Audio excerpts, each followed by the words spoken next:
Praise the Lord, everyone. It's Dr. Lesia, the preacher. All right, so yeah, my bed is. I do my recordings in like my little like spare room, and I have my little smoke table over there, and then I have my little spiritual table right here, and I do whatever I want in this room, everything except sex. No sex in this room. No sex in this room. This is my spiritual room. I get to do whatever I want in here. Everything but sex. And I got on mismatch earrings. I made a live video earlier, and explained why I have on mismatch earrings. Because see, this one matches my headband. You know what I'm saying? And this earring matches my shirt. So I'm like, well,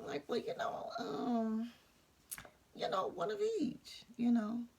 This is 2022. You know what I'm saying? 2022. And I'm 52 at the moment. So I'm one of those babies that I don't know what y'all call my type of baby. I don't know. Motown baby or something. Yes, I want to bring Motown back to Detroit. Yes. Motown needs to hit the damn streets again in Detroit. Bring it back to life. So that's something black men, that's your assignment. Berry Gordy, where are your offspring? I know you got one with Diana Ross. Where are your offspring? Bring Motown back. Hit the streets. It's time. Come on. What's her name? I'm horrible with names. I always forget names. But Diana Ross's older daughter with Berry Gordy, she sound just like her mom. Girl, hit them streets. Bring Motown back. Don't be scared of Detroit. Don't be scared.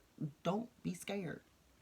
Okay, so again, this video though, I believe that reparations can be distributed in many, many, many ways. So far, a part of our reparations so far has been things like food stamps and Medicaid insurance. Thank you so much, United States, for giving us food stamps and Medicaid and WIC and, these resources for women and children. Thank you. I just want to say thank you. Thank you. If no one else is going to say thank you, America, for all the free stuff, I'm going to say thank you. Now, I also want to recognize the fact that you created the situation for me to have to get free stuff from you. I just want to bring that out there too. My thank you also comes with an explanation. Thank you for, helping me stay alive to eat, even though you created the situation for me to be dependent on you in the first place. So there you go. But I also want to recommend some reparations too. Okay. Thank you for life insurance policies. Thank you. I appreciate it and everything. Although I have to die before my family can be blessed. You know what I mean? Which, you know, creates this pressure of them making sure I die. But thank you for the opportunity to purchase insurance either through working myself to death. I pay premiums while I'm working myself to death, rushing my death. And the pressure from the family of knowing that I have access to, money if, they'll have access to money if I die. So with the pressure of me working myself to death to get a payout and the pressures of the family rushing the experience of my death as I'm paying, along the way to die, I'm paying for my death. And then still give a bill for a casket and all this stuff. But again, thank you for at least, offering it. Thank you for offering it so that, we can have something, you know, although most of us don't take advantage of it. Most of us don't take advantage of it, but the few of us that do, thank you. Just if no one else has said thank you, I want to be the one to say thank you. Because, see, I'm that bi-generational child. Yes, bi-generational children. Multi-generational children. I was born in 69. You're at the tail end of the 60s and right at the beginning of the 70s in my case. And any baby that's a niner on the end, a niner like me, you're a niner. We're by multi-generational. We got like a old mind and a new mind all at once. I'm goofy, y'all.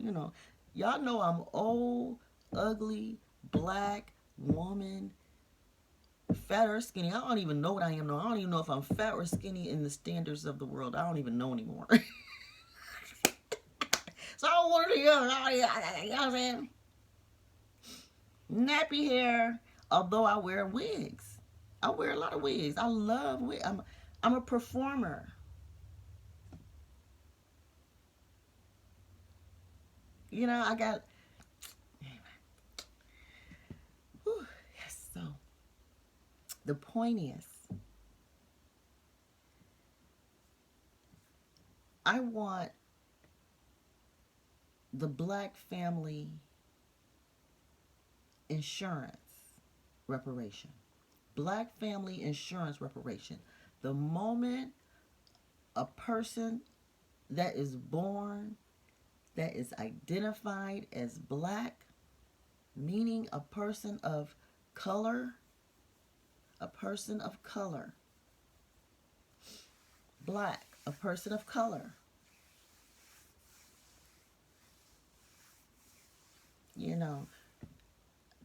the only way you can tell a person is black to me, because there's so many people that are of color. There are more people on this planet that are of color than that is not of color. In my opinion,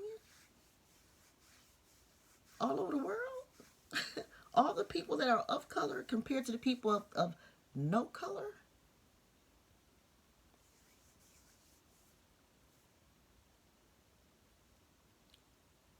All I know is that the darker the berry, and I'm one of them dark berries, the sweeter the juice, but that juice is money.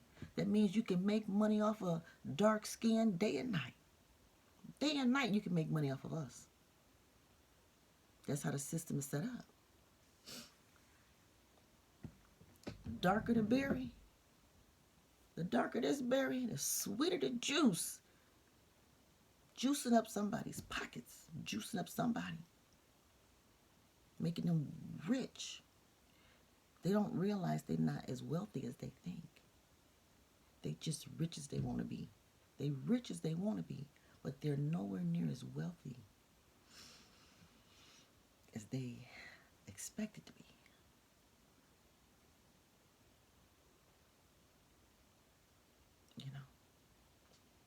So anyway, the moment a person has nappy hair,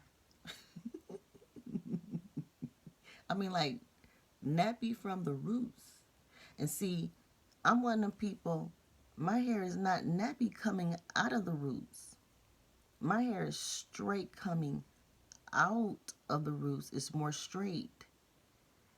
I ain't put no hot comb on it. But by the time you get to the ends, you see what happened? You see what happened to... It's all coily. You know what I'm saying? It's nappy as hell, as you get to the ends. It's something about when I, put like a little headband or something on, and then I just slide it back, and it just shows, how smooth and straight, without having to put a hot comb on it. Like I was one of those kids that did not need a pressing comb, but it was just in style. It was in style. The hot comb. And I hated having burnt ears. Ooh. See, y'all don't know what I'm talking about. Don't nobody really press hair no more and get pressing comb marks, burns on their ears no more. Again, I'm one of those multi-generational children. The Niners. I'm a Niner. I was born in 69. Some people born in 59. Some people born in, 79. We at the end of one generation and at the beginning of another. And it just, we just like, we cannot avoid the past nor the future. We can't act like they don't exist. We're not born to ignore the past. We're not born to ignore the future. And we're always shifting in the present. We're always changing. We're change agents. Bam! We're change agents. So anyway, the moment a black person, a person with nappy hair, thank God my hair is nappy shit. You know what I'm saying? I mean, if you just went by down here only, anybody can look fuzzy. You know what I mean? Fuzzy. Even straight hair. People got extremely straight hair. If they playing around the blankets and stuff, they get up, their hair can look fuzzy. All mixed up, matted. It can get matted. But nappy is nappy. And don't nobody get nappy confused. You know what I'm saying? As you go up my hair shaft, I'm not just maybe even that much, not even much, thank God, not even much. It get, it's nappy. So there is never more profitable of a time than to have nappy hair, natural nappy hair right now. Of any kind. Any kind of natural nappy hair is a blessing. Even though I wear my wigs and have my fun, I wear my wigs. Yeah, I slap that sucker off. Ooh, yeah, I can take my braids off and go put some water on my hair and I'm nappy. You can't take my nappy away. And no one's trying. People just trying to make money. The world realized that black women's fashion is just different. We're loud, we proud. People just want us to, they want to quietly make money off of us. You know what I mean? But we're like,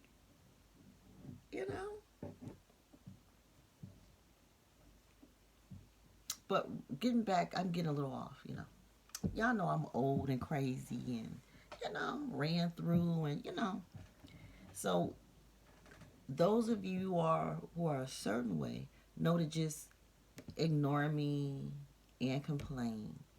But then those are some of you who will say, let me take some notes on what she's saying. What's she really saying?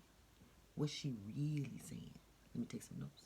So I say, let's flip the script with the whole insurance industry. Quote unquote life insurance. The moment a person is born with nappy hair, and all nappy hair don't come immediately. Some people hair don't even get nowhere near nappy as mine. I happen to be blessed with some of the nappiest of the nap. You know what I'm saying? Well, some people's, naps be like right at the scalp. Right at the scalp is just immediately, just coiled right at the scalp. You know, my nap comes out a little bit and then nappy as hell. You know what I'm saying? So you can't, you gotta let the hair grow out is what I'm trying to say. Just because at birth a nap isn't on a black person's scalp don't mean they not black, because a lot of us are born light skinned, right? At birth we're light skinned, and a lot of us have straight hair for like a few months. It's normal for us. We have light skin to the point you're not even sure if we're black or not at birth, most of us. So you have to kind of like wait for some of us to darken up. And then some of us, our nappiness, the nappy hair, may not come through until just sometime after birth.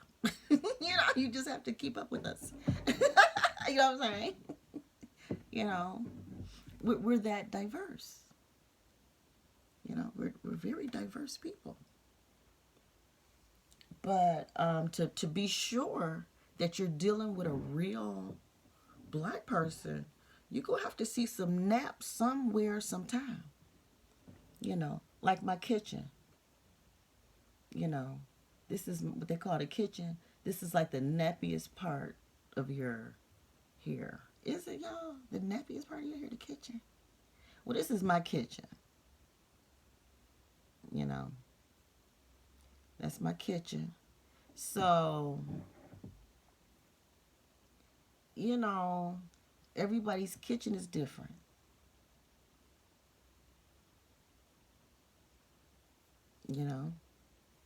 But until you see some proven nap, that's nap.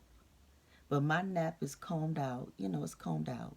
Like I can just use a fingernail and pull it out. So there's different, degrees and texture. I guess you could say that's the word that we're used to, texture.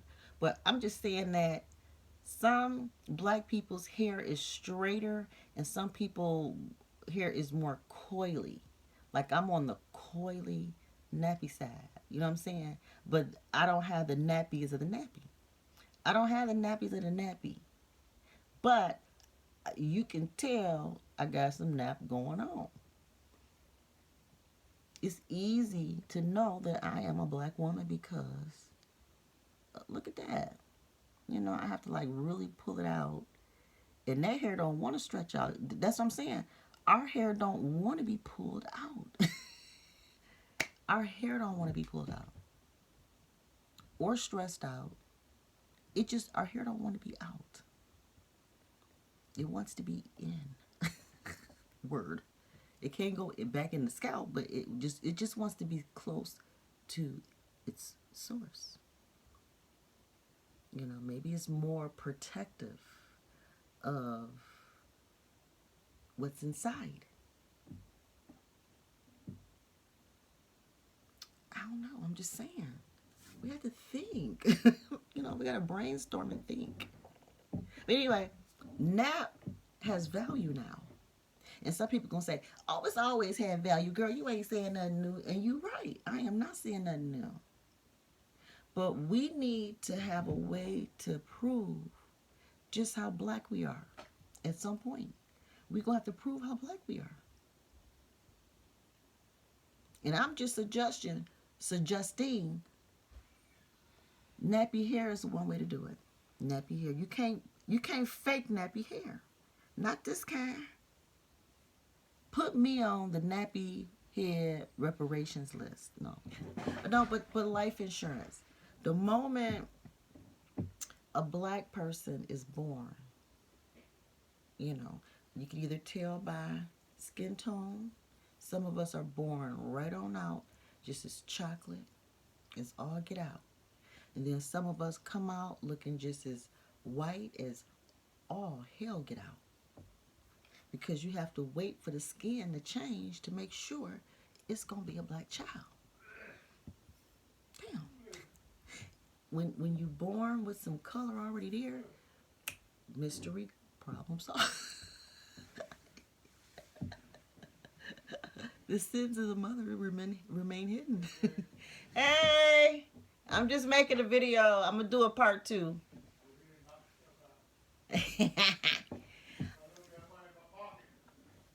No, I'll explain it in a minute. Okay.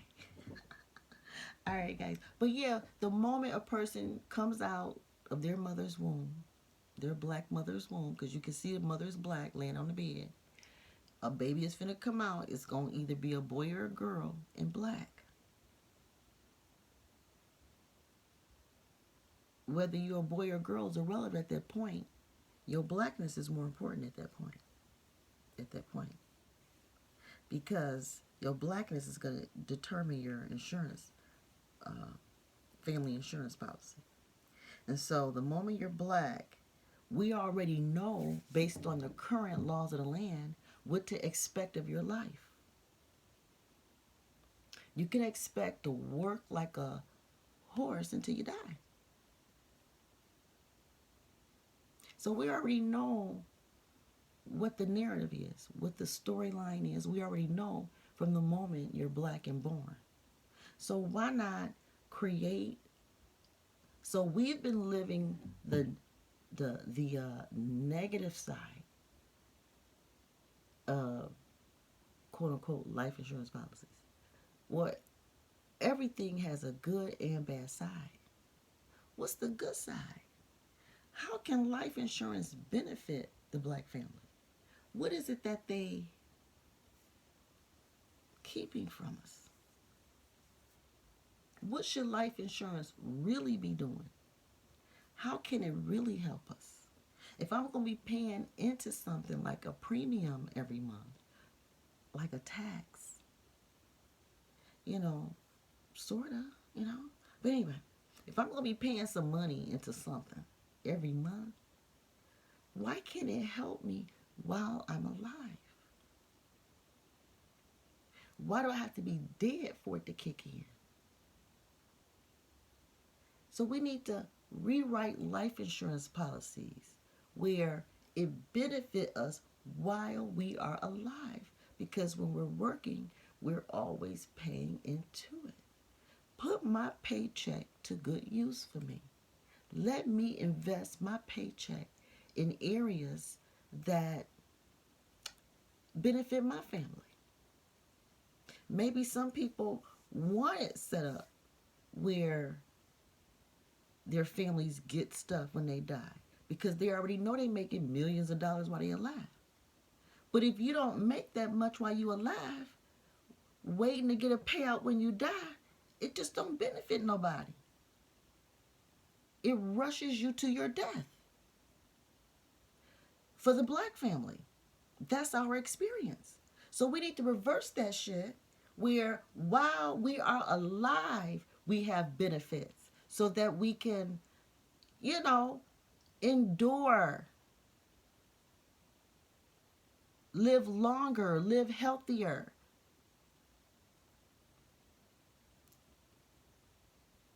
We need to benefit from our labor too, while we're alive. There's nothing worse than being worked like a dog, and then you lose everything in the end. Who the hell can keep living like that? People that's being robbed of their generational wealth. That's what that does. So it's time for reparations to be done the right way. Give us our flowers while we are alive, America. Give black families, black men leaders, what we deserve and earned. Time out for the manipulations and stripping of our resources, the things that we work for. Time out. Good thing I was born in 1969. Multi-generational child, right there in the middle. The end of the 60s, the beginning of the 70s. You know, we're the people that's like the shifters, the Niners. I got one leg, one part of my body in the 60s, and the other part of me in the 70s. And shifting energy.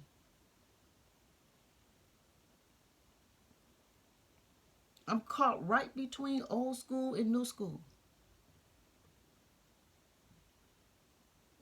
But I'm perfectly positioned to see how the political things that were being pulled off during that time of MLK, you know, the political decisions, the manipulations and games, right there, perfectly positioned, the child that experienced it.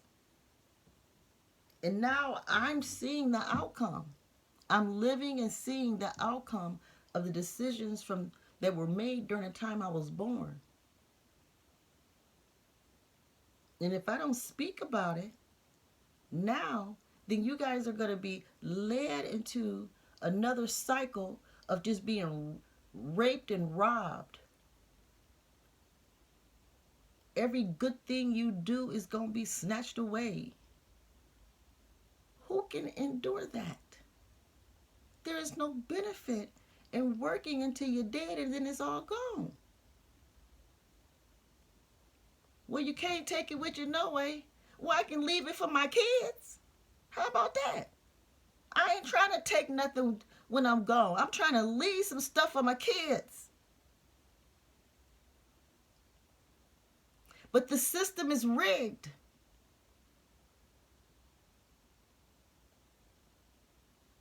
And I see how the game is played, and my channel is to teach us how we being played. We all being pimped, raped and robbed every day and night, inside and out, coming and going.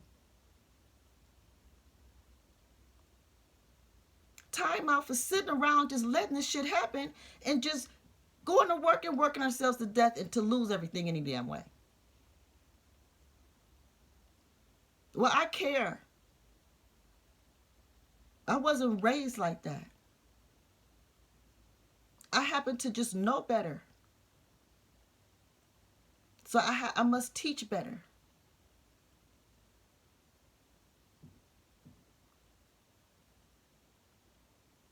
So I'm going to do a part 2 to this video. I need to, focus on my home stuff right now.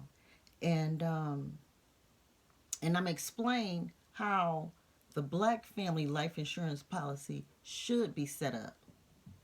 No, I want my flowers now. I want my honor now. I want my pay now. Don't wait till I'm dead. Let me get it now while I can train up and teach and train my kids and show them how it got to be done. If I don't get the money until I'm dead, how am I going to be able to train them and show them? You can't teach nobody nothing when you're struggling and broke. And you sure can't teach them when you drop a bunch of money in their lap and then you dead and gone. What they gonna do? Scramble it away.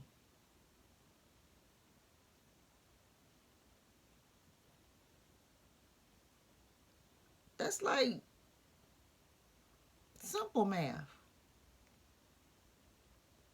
We gotta stop being played. We see ourselves being pimped and played. We see it in the system. Well, it's time for us to do something. It's time. It is just time. Okay, all right, let me get going. I'm gonna do part 2 later to give more detail about this tax. I mean, I'm just creating it, it's popping in my head. I'm just turning on the camera.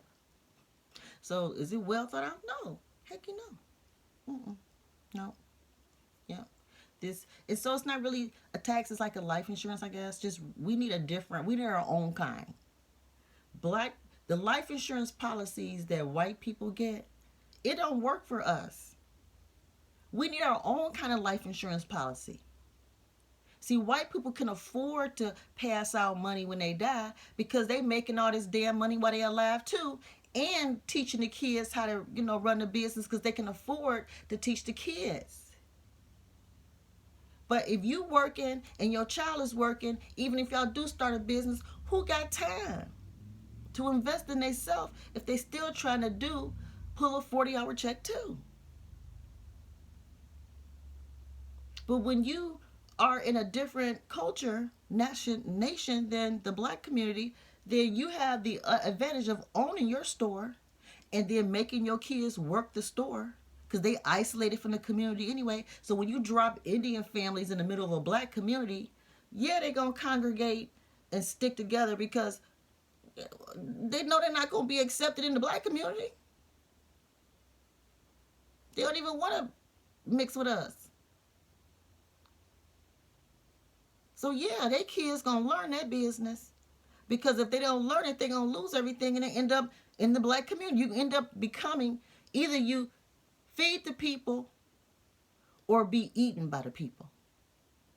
And they understand that concept. Either feed the people or be eaten by them.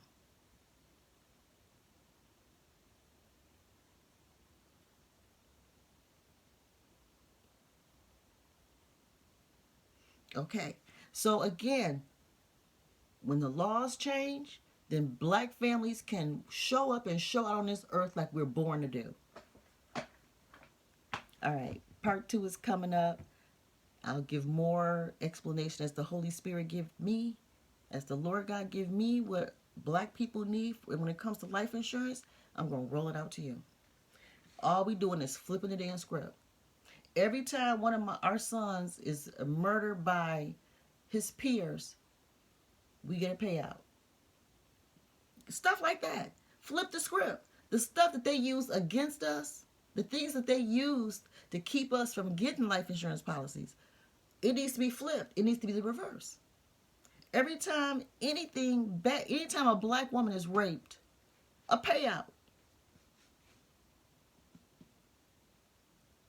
Anytime, anything bad, anything happened to a nappy-headed person on this earth, it is time to pay out. How about that? That's what you call life insurance, the kind that work for black people.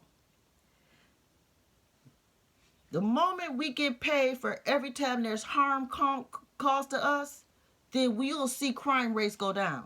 It won't be no raping. It won't be no robbing. I bet you.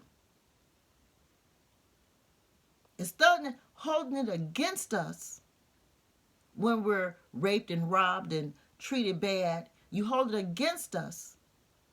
And then that sets us up to be treated that way. But if we get paid for every time something bad happened to us, for real, then you'll see that shit go away. You won't see another black woman raped. You won't see another black man lynched, or, all that shit will go away if we get paid out every time that shit happen. Insure my life for real and stop jerking us around. How about that? I won't need to pass out money when I'm dead if you treat me right while I'm alive.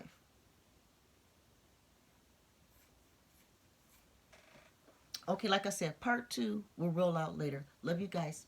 Bye. Oh, if you need to email me because you have questions or you want to add to my logic based on your experience, you have your own testimony, my email address is DrLesiaThePreacha@gmail.com. If you've been blessed by my message, and you want to do something that's going to matter for real, hit your girl up on her Cash App, $DrLesiaThePreacha. Bye.